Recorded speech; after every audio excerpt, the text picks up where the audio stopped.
Les informations relatives à une possible maladie du président algérien Abdelmadjid Tebboune refont surface.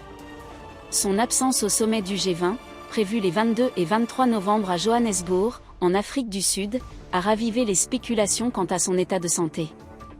La délégation algérienne à cette réunion sera finalement conduite par le Premier ministre, Grib Sifi.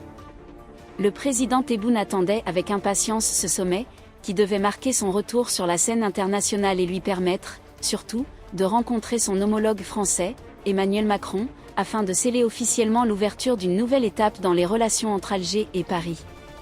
Ces relations ont été marquées par plus d'une année de tensions, principalement en raison de la reconnaissance, le 30 juillet 2024, par la France de la souveraineté du Maroc sur le Sahara occidental, ainsi que de l'arrestation, le 16 novembre 2024, de l'écrivain franco-algérien Boualem Sansal, qui a retrouvé la liberté il y a quelques jours. Ce n'est pas la première fois que des rumeurs circulent sur la santé du président algérien. Durant l'été, certains avaient annoncé son évacuation d'urgence vers l'Allemagne.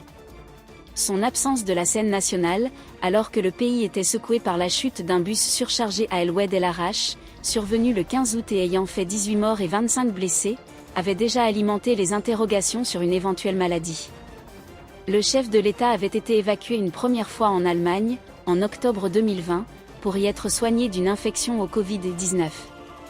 Il était rentré au pays fin décembre 2020, uniquement pour signer la loi de finances 2021 avant le 31 décembre, avant de repartir, le 10 janvier 2021, en Allemagne afin de traiter des complications, à un pied consécutive à sa contamination.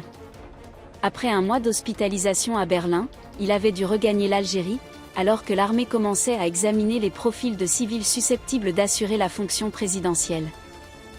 Abdelmadjid Tebboune, âgé de 80 ans, dirige l'Algérie depuis le 19 décembre 2019.